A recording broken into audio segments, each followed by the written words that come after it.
জান্নাত আল্লাহর পক্ষ থেকে মুমিনদের জন্য এমন একটি নিয়ামত যা কোনো চক্ষু কখনো দেখেনি, কোনো কান কখনো শ্রবণ করেনি, এমনকি কোনো মানুষের পক্ষে কল্পনা করাও সম্ভব হবে না। সোজা কথায় জান্নাতের তুলনা কেবল জান্নাত, দুনিয়ার কোনো কিছুর সাথে তার তুলনা হয় না। এই ভিডিওতে আমরা কুরআনের আলোকে সেই জান্নাতের বর্ণনা শুনব যার দৃশ্যগুলো শক্তিশালী এআই দ্বারা তৈরি, যা কেবল বোঝার সুবিধার্থে প্রতীকীরূপে ব্যবহার করা হবে। ভয়াবহ হাসরের ময়দানে যখন মানুষের জীবনের প্রতিটি কর্মের হিসাব নেওয়া হবে, তখন কারো ভাগ্যে জান্নাত নির্ধারিত হবে, আবার কারো ভাগ্যে জাহান্নাম। এবার কল্পনা করুন, আল্লাহর রহমতে আপনি সেই সৌভাগ্যবান বান্দাদের একজন যাদের জান্নাত নসিব হয়েছে। আপনি দাঁড়িয়ে আছেন জান্নাতের দরজায়, চিরশান্তির সুন্দর জীবন কয়েক কদম দূরেই আপনার জন্য অপেক্ষা করছে। কিন্তু ভেতরে প্রবেশের আগে আপনাকে সম্পূর্ণভাবে পরিশুদ্ধ হতে হবে, আপনার শরীর থেকে দুনিয়ার সব অবশিষ্ট দূর করতে হবে। তখন আপনাকে বিশেষ এক নদীতে গোসল করানো হবে। সেই নদীর পানি আপনার সব দুর্বলতা ও ত্রুটি দূর করে ফেলবে। আপনার শরীরের সব লোম অদৃশ্য হয়ে যাবে, দাড়ি, গোঁফ, এমনকি শরীরের অন্যান্য পশমও উধাও হয়ে যাবে। ফলে আপনি হবেন ৩৩ বছরের টকবকে সুদর্শন মানুষ। কিন্তু এখনও আপনি পুরোপুরি প্রস্তুত নন, আরও কিছু ধাপ বাকি আছে। অতঃপর আপনার জন্য প্রস্তুত করা বিশেষ এক ঝর্ণা থেকে আপনি পানি পান করবেন। এতে আপনি হবেন সম্পূর্ণ পবিত্র, ভেতর থেকে এবং বাহির থেকে পুরোপুরি জান্নাতের জন্য প্রস্তুত। তারপর আপনি দাঁড়াবেন সেই ফেরেশতার সামনে যার দায়িত্ব হলো আপনার জন্য দরজা খুলে দেওয়া। তার নাম হলো রিদওয়ান। যাই হোক, জান্নাতের দরজার কথা বলতে গেলে জান্নাতের মোট ৮টি দরজা রয়েছে। প্রতিটি দরজা দিয়ে মানুষ জান্নাতে প্রবেশ করবে ভিন্ন ভিন্ন আমলের ভিত্তিতে। আপনি কোন দরজা দিয়ে প্রবেশ করবেন তা নির্ভর করবে আপনার আমল ও এই দুনিয়ায় তুমি কেমন জীবন কাটালে তার উপর। জান্নাতের প্রতিটি দরজার আলাদা আলাদা নাম রয়েছে, তবে সবগুলোর ওপরে একই বাক্য লেখা, লা ইলাহা ইল্লাল্লাহু মুহাম্মাদুর রাসূলুল্লাহ। যারা দুনিয়াতে নিয়মিত নামাজ আদায় করেছে তারা প্রবেশ করবে সালাত নামক দরজা দিয়ে। আর দ্বিতীয় দরজা রাইয়ান, যারা রোজা রেখেছে, এই দরজা তাদের জন্য। তৃতীয় দরজা হলো সাদাকা দরজা, যারা সবসময় অল্প হলেও দান করেছে, এই দরজা তাদের জন্য। চতুর্থ দরজা হলো জিহাদ দরজা, যারা আল্লাহর পথে সংগ্রাম করেছে, তাদের জন্য এই দরজা। পঞ্চম দরজা হলো হজ দরজা, যারা মক্কায় গিয়ে হজ আদায় করেছে, তাদের জন্য। ষষ্ঠ দরজা হলো কাজিমুল গাইজ দরজা, যারা সবচেয়ে কঠিন মুহূর্তেও নিজেদের রাগ নিয়ন্ত্রণ করেছে, এই দরজা কেবল তাদের জন্য। সপ্তম দরজা হলো আমান দরজা, যারা হিসাব নিকাশ ছাড়াই জান্নাতে প্রবেশ করবে, এই দরজা তাদের জন্য। আর অষ্টম দরজা হলো জিকির দরজা, যাদের হৃদয় সর্বদা আল্লাহকে স্মরণ করেছে, এই দরজা তাদের জন্য। যখন জান্নাতীরা দাঁড়িয়ে থাকবে তাদের নিজ নিজ দরজার সামনে, তখন জান্নাতের দরজা খুলতে শুরু করবে। তখন আপনি অনুভব করবেন এক মৃদু উষ্ণ বাতাস আপনার মুখে লাগছে, এমন বাতাস আপনি কখনো অনুভব করেননি। তারপর সেই সুবাস এমন যে আপনার আত্মাকে ছুঁয়ে যায়, এত সুন্দর, এত অনন্য যে প্রায় আপনি মূর্ছা যাবেন। দুনিয়ার সবচেয়ে উৎকৃষ্ট সুগন্ধিও তার সাথে তুলনা করা যায় না। সব ব্যথা, অনুশোচনা আর দুঃখ আপনার ভেতর থেকে মুছে ফেলা হবে। বাকি থাকবে কেবল সুন্দরতম অনুভূতি, যাতে আপনি জান্নাতের নিয়ামত পূর্ণভাবে উপভোগ করতে পারেন। অবশেষে আপনি জান্নাতে প্রবেশ করলেন। আহ, কি শান্তি! আপনার জন্য সেখানে আছে জীবন, যার কখনো শেষ হবে না। আপনার জন্য আছে স্বাস্থ্য, ফলে আর কখনো অসুস্থ হবেন না। আপনার জন্য আছে যৌবন, ফলে আর কখনো বুড়ো হবেন না। আপনার জন্য আছে সুখ, ফলে আর কখনো দুঃখ পাবেন না। আপনি জান্নাতে প্রবেশ করতেই ফেরেশতারা আপনাকে স্বাগত জানাবে আর বলবে, আল্লাহর পক্ষ থেকে তোমার উপর শান্তি বর্ষিত হোক, স্বাগত, এখানে চিরকাল থাকো। প্রথমে আপনাকে দেওয়া হবে প্রাসাদ, বাগান ও পুকুর সহ। তারপর আপনার হৃদয় যা চায় তাই আপনাকে দেওয়া হবে, একটিও বাদ যাবে না।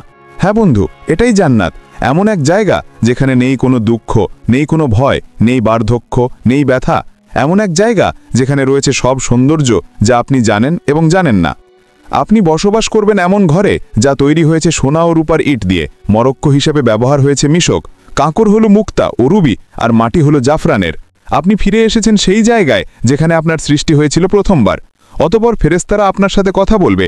তারা জিজ্ঞেস করবে, তবে তুমি জান্নাতে প্রবেশ করেছো, এখন বলো তুমি কি চাও। উত্তরে আপনি বলবেন, আমি ইতোমধ্যেই আমার রবের অসংখ্য নিয়ামত ও উপহার দেখেছি, আমাকে আরেকটু সামনে যেতে দাও এবং আরও অনুভব করতে দাও। তখন ফেরেশতারা উত্তর দিবে, এগুলো তো কেবল সূচনা, তুমি এখনো কিছুই দেখোনি, এর চেয়েও মহান নিয়ামত তোমার জন্য অপেক্ষা করছে। অতঃপর আপনি এগিয়ে চললেন। আপনার সামনে উদিত হলো এক প্রাসাদ, যা পুরোপুরি খাঁটি সোনার তৈরি। এর বারান্দাগুলো মুক্তার মতো ঝলমল করে।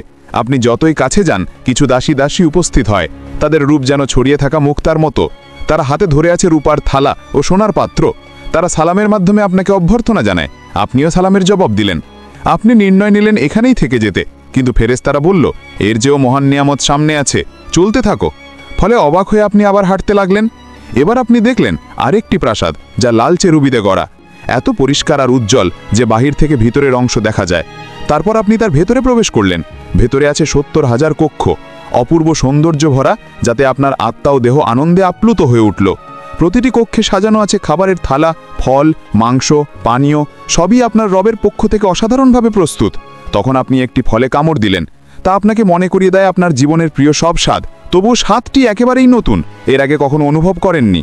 আপনি এক চুমুক পানীয় পান করলেন, ফলে আপনার হৃদয় ভরে ওঠে অবর্ণনীয় সুখে। হঠাৎ একটি দরজা খুলে গেল, ভেতরে প্রবেশ করল আপনার প্রিয়জনেরা, আপনার মা, বাবা, প্রিয়তমা স্ত্রী আর সন্তানেরা। আর কি চাই? আনন্দে আপনার নিঃশ্বাস আটকে যাওয়ার মতো অবস্থা। যেসব মুমিনরা আপনার পৃথিবীতে চলাফেরা করতেন, তারাও এখন আপনার পাশে, তাদের দেহ ঝলমল করছে আর মুখে সুন্দর হাসি। চতুর্দিকে প্রাসাদ, বৃক্ষ, নদী আর নিয়ামত, সবকিছু কেবল আপনার জন্য সাজানো, এক সীমাহীন জগৎ যার কোনো সীমানা নেই। অতপর ফেরেশতারা আপনাকে পোশাক পরাবে, জান্নাতের জন্য বানানো বিশেষ পোশাক, সবুজ রঙের, সিল্কের মতো হালকা কিন্তু সমৃদ্ধ কারুকার্যময় ব্রোকেটের মতো ভারী। সেই পোশাকে আছে 70টি স্তর, প্রতিটি স্তর ভিন্ন রঙে সজ্জিত। পুরো পরিবেশ যেন এক উৎসব, যা শুধু আপনাকে স্বাগত জানানোর জন্য। শান্ত, প্রশান্ত, অসংখ্য দাসদাসী পাশে প্রস্তুত যে কোনো মুহূর্তে সেবা দেওয়ার জন্য। আপনি বিস্ময়ে ভাবলেন, এখন আমি কি করব, কোথায় যাব? তখন একটি আয়োজন শুরু হলো। একটা মেষ আনা হলো এমন এক জায়গায় যা জান্নাতবাসী ও জাহান্নামবাসী উভয় দেখতে পাবে, কিন্তু এই মেষ সাধারণ প্রাণী নয়, এর নাম মৃত্যু। এরপর যা ঘটে তা আপনার হৃদয়কে চিরস্থায়ী শান্তির আরও কাছাকাছি নিয়ে যায়। এক ঘোষণা শোনা যায়, হে জান্নাতবাসীগণ, তোমরা কি জানো এটি কে? তখন জান্নাতবাসীরা মাথা তোলে এবং বলে, হ্যাঁ, এটি মৃত্যু। অতপর আবার ঘোষণা হয়, হে জাহান্নামবাসীগণ, তোমরা কি জানো এটি কে? তখন জাহান্নামবাসীরাও মাথা তোলে এবং বলে, হ্যাঁ, এটি মৃত্যু। এরপর একজন ফেরেশতা সেই মেষকে কোরবানি করে, ফলে মৃত্যুর মৃত্যু হয় এবং ঘোষণা দেওয়া হয়, হে জান্নাতবাসীগণ, তোমরা এখন চিরকাল বাঁচবে, তোমাদের আর মৃত্যু নেই। হে জাহান্নামবাসীগণ, তোমরাও চিরকাল থাকবে, তোমাদের জন্য আর মৃত্যু নেই। হ্যাঁ বন্ধু, এখন আর মৃত্যু নেই। আপনি আর কখনো অসুস্থ হবেন না, আপনি চিরকাল বাঁচবেন, আপনার আর মৃত্যু নেই। জান্নাতবাসীদের জন্য এটাই হলো চিরন্তন আনন্দ, শান্তি আর নিয়ামত। যদি আপনি এই জীবনে বিবাহিত হন এবং উভয়ে জান্নাতে প্রবেশ করেন, তাহলে আপনাদের বন্ধন আবার ফিরিয়ে দেওয়া হবে, কিন্তু এবার আর কখনো আলাদা হতে হবে না। যেই স্বামী বা স্ত্রী জান্নাতে উচ্চ মর্যাদা পাবে, অপরজনকেও সেই স্তরে তুলে দেওয়া হবে। সেখানে থাকবে না কোনো ঝগড়া, না হৃদয় ভাঙা, না বিশ্বাসঘাতকতা। থাকবে শুধু খাঁটি ভালোবাসা, যা প্রতি মুহূর্তে আরও গভীর হবে। স্ত্রী ও স্বামী সময়ের সাথে আরও সুন্দর হয়ে উঠবে।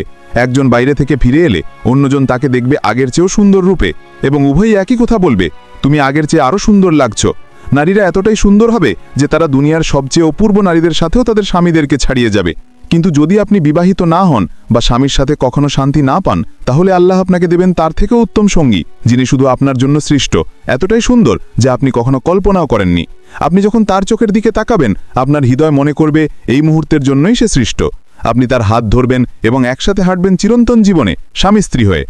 জান্নাতে মানুষ উড়তে পারবে, অসীম উপত্যকা, বৃক্ষ, পর্বতে হেঁটে বেড়াতে পারবে, অথবা মুহূর্তেই এক জায়গা থেকে অন্য জায়গায় টেলিপোর্ট করতে পারবে।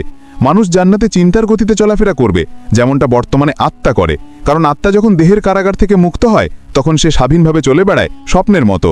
আপনি দুনিয়ায় চোখ বন্ধ করলে হয়তো লন্ডন দেখেন, পরের মুহূর্তেই টোকিও বা ইস্তাম্বুলে পৌঁছে যান, কিন্তু জান্নাতে এই স্বপ্নের মতো অভিজ্ঞতাই হবে বাস্তব। হ্যাঁ, জান্নাতবাসীরা পাখির মতো উড়বে, তারা বাগান, পাহাড় ও প্রাসাদ ভ্রমণ করবে, যা কোনো চোখ আগে দেখেনি। তারা বন্ধুদের সাথে মিলিত হবে, খাবে দাবে, গভীর আলাপতাচালিত উপভোগ করবে, যা দুনিয়ার আনন্দদায়ক আলাপের চেয়েও উত্তম হবে। তারা ভোজ আয়োজন করবে, নবীদের সাথে বসবে, সরাসরি সাহাবীদের কাছ থেকে তাদের কাহিনী শুনবে, আউলিয়ার সাথে সাক্ষাৎ করবে এবং উষ্ণ আনন্দঘন কথোপকথনে অংশগ্রহণ করবে, যা দেবে অফুরন্ত আনন্দ। আর দুনিয়ার সবচেয়ে বড় সমস্যা, একাকিত্ব, চিরতরে শেষ হয়ে যাবে। সেখানে আর কেউ একাবোধ করবে না। দুনিয়ার অচেনা মানুষ, গরিব, অসুস্থ, বন্দী, সমাজের তাড়ানো মানুষরা, সেদিন তারাও ফিরে তাকাবে সব কষ্টের দিকে এবং বলবে, এই কষ্ট তো কিছুই ছিল না, আমার রব আমাকে এমন সৌন্দর্যা, বন্ধু আর নিয়ামত দিয়েছেন নিজের সান্নিধ্য থেকে। যদি আমি এর চেয়েও ভারাবহ কষ্ট ভোগতাম, তবুও আমি সন্তুষ্ট থাকতাম। জান্নাতবাসীরা জান্নাতে কি খাবে এবং কি পান করবে? যখন মানুষরা প্রথম জান্নাতে প্রবেশ করবে, তখন তাদের প্রথম খাবার হবে এক তিমির কলিজা। হাদিসের ভাষ্যমতে এটি সেই তিমির কলিজা যেই তিমি দুনিয়াতে হযরত ইউনুস আলাইহিস সালামকে গিলে নিয়েছিল। আসলে জান্নাতে কোনো খাবারের প্রয়োজন হবে না, সেখানে খাওয়া দাওয়া হবে কেবল আনন্দের জন্য। বিশেষ করে পাখির মাংস আর ফলমূলের মধ্যে ডালিম, আঙুর, চেরি, কণা ও খেজুর থাকবে। আর পানীয় হিসাবে থাকবে সোনার পেয়ালায় দুধ, মধু, বিশুদ্ধ পানি, কাফুর ও তাসনিম। জান্নাতীরা এই নিয়ামতগুলোই চিরকাল ভোগ করবে, কিন্তু কখনো ক্ষুধা বা তৃষ্ণা অনুভব করবে না। জান্নাতের মূলত 7টি স্তর রয়েছে। ইবনে আব্বাস রাদিয়াল্লাহু আনহু থেকে বর্ণিত একটি রেওয়ায়েতে আমরা এটাই জানতে পারি। প্রথম স্তর হল জান্নাতুল ফিরদাউস। এটি জান্নাতের সর্বোচ্চ স্তর। এটি জান্নাতের কেন্দ্রস্থলে অবস্থিত এবং সবচেয়ে মূল্যবান অংশ। এটি সরাসরি আল্লাহর আরশির নিচে। হাদিসের ভাষ্যমতে জান্নাতুল ফিরদাউসে 4টি বিভাগ রয়েছে। 2টি বিভাগে সবকিছু সোনার তৈরি, আর 2টি বিভাগে সবকিছু রূপার তৈরি। কে এই ফিরদাউসে প্রবেশ করবে? যারা নামাজে বিনয়িয়া প্রদর্শন করে, যারা নিরর্থক ও অযথা কাজ থেকে বিরত থাকে, যারা জাকাত দেয়, যারা নিজেদের পবিত্রতা রক্ষা করে, যারা আমানত ও ওয়াদা পূর্ণ করে, যারা নিয়মিত নামাজ আদায় করে অবহেলা ছাড়া, তারাই পাবে এই জান্নাতুল ফিরদাউস। আর দ্বিতীয় স্তর হলো জান্নাতে আদন। এটি নবী, রাসূল, সত্যবাদী, শহীদ ও সৎ মুমিনের জন্য। এখানে থাকবে কল্পনার অতীত সৌন্দর্য। এর ভেতরে সোনার নদী প্রবাহিত হবে। ফেরেশতারা মুমিনদের অভিনন্দন জানাবে এবং ধৈর্যের জন্য জান্নাতের সুসংবাদ দেবে। তৃতীয় স্তর হল জান্নাতুন নাইম। এটি নিয়ামত ও শান্তিতে পূর্ণ এক জান্নাত, যা মুমিন চাইবে সব কিছু সেখানে থাকবে। তারা আল্লাহর অনুগ্রহে চিরস্থায়ী আনন্দে বসবাস করবে। আর চতুর্থ স্তর হল দারুল খুলুদ, বিশ্বাসীদের জন্য চিরন্তন সুখের আবাস। এখানে কোনো ভয় বা দুঃখ থাকবে না। অসংখ্য নেয়ামতে পরিপূর্ণ হবে এর অধিবাসীরা। পঞ্চম স্তর হল জান্নাতুল মাওয়া, বিশেষভাবে শহীদদের জন্য প্রস্তুতকৃত জান্নাত এটি। তারা সেখানে আল্লাহর অফুরন্ত নেয়ামত উপভোগ করবে এবং চিরন্তন সুখে থাকবে। আর ষষ্ঠ স্তর হল দারুস সালাম, বিশ্বাসীদের জন্য চিরন্তন শান্তি ও নিরাপত্তার জান্নাত, যেখানে থাকবে না কোনো ভয়, দুঃখ কিংবা কোনো মন্দ কিছু। সপ্তম স্তর হল ইল্লিউন, উঁচু ও মহান স্থান, যেখানে আল্লাহর নিকটবর্তী ফেরেশতারা এবং সৎ মুমিনরা অবস্থান করবে। তাদের মুখমণ্ডল থেকে নির্গত আলো সমস্ত জান্নাতকে আলোকিত করে তুলবে। এমনকি জান্নাতের সেই স্তরও আলোকিত হবে যা সবচেয়ে দুর্বল মুসলিমকে দেওয়া হবে। তা হবে 10টি বিশ্বের সমান বিশাল। আর যখন জান্নাতীরা জান্নাতের উঁচু স্তরে থাকা প্রাসাদগুলোর দিকে তাকাবে, তাদের দূরত্ব এতটাই বিশাল হবে যে তারা সেগুলোকে তারার মতো দেখবে, যেমন আমরা এই দুনিয়ার আকাশে দূর থেকে তারাগুলো দেখি। তারা ধীরে ধীরে অভ্যস্ত হয়ে যাবে জান্নাতের জীবনের সাথে। চারপাশে থাকবে অমর যুবক খেদমতগাররা, যারা সব সময় তাদের সেবায় প্রস্তুত। তাদের আনন্দ দেওয়ার জন্য এবং সেবা করার জন্য আল্লাহ হুরগণকে সৃষ্টি করেছেন। তারা এতটাই পবিত্র যে কোনো মানুষ বা জিন তাদের স্পর্শ করেনি আগে। তারা এতটাই বিশেষ যে যদি তাদের মধ্যে একজনও এই দুনিয়ার কোনো সাগরে থুতু ফেলত, তাহলে দুনিয়ার সব সমুদ্র ও সাগর তাৎক্ষণিকভাবে নোনতা থেকে মিষ্টি পানিতে রূপান্তরিত হতো। জান্নাতে কেউ কখনো কোনো কিছুতে অসন্তুষ্ট হবে না এবং সেখানে হিংসা থাকবে না। জান্নাতের প্রাকৃতিক সৌন্দর্য এই দুনিয়ার যে কোনো কিছুর চেয়েও বহুগুণ শ্রেষ্ঠ। সেখানে অসংখ্য গাছ থাকবে, কিন্তু একটি গাছ বিশেষভাবে আলাদা, তা হলো তুব গাছ। এর আকার বর্ণনাতীত। যদি একজন অশ্বারোহী দ্রুতগতিতে দৌড়াতো, তবুও এর কাণ্ড অতিক্রম করতে 100 বছর লেগে যেত। তুব গাছ এতটাই বিশাল যে এর শাখা প্রশাখা জান্নাতের সব স্তরে পৌঁছায়, প্রতিটি ঘর পর্যন্ত ছড়িয়ে পড়ে, যাতে সবাই এর অনন্ত নেয়ামত ভোগ করতে পারে। জান্নাতের আরেকটি বিস্ময়কর বিষয় হল কাউসার নদী।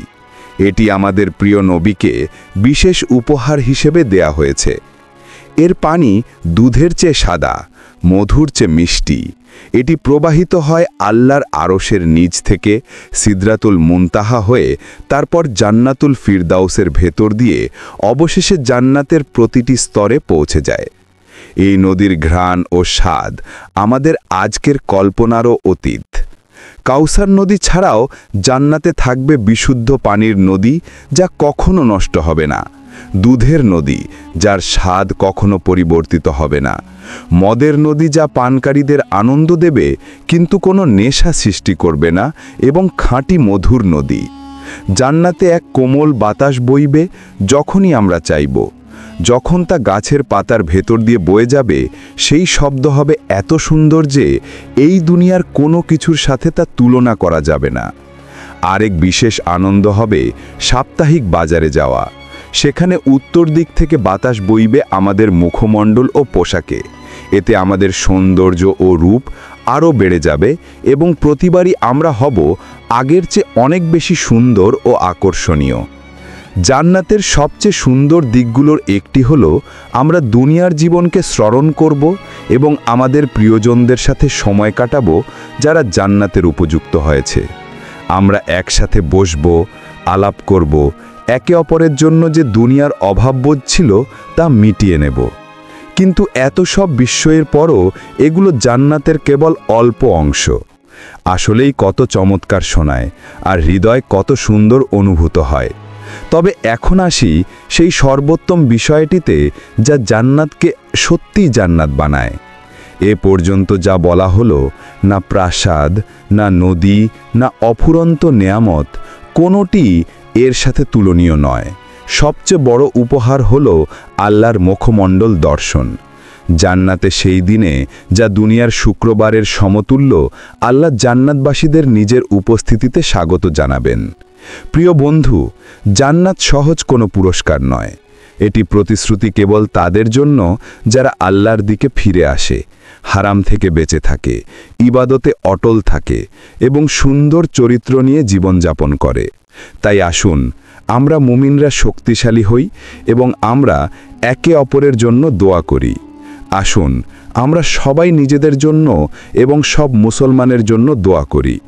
আল্লাহ আমাদের ক্ষমা করুন, আমাদের প্রিয়জনদের সাথে জান্নাতে মিলিয়ে দিন আর আমাদের সবাইকে সর্বোচ্চ স্থান আল ফিরদাউস দান করুন। আমিন। এরকম ইসলামিক ভিডিও আরও পেতে চ্যানেলটিকে এখনই সাবস্ক্রাইব করুন।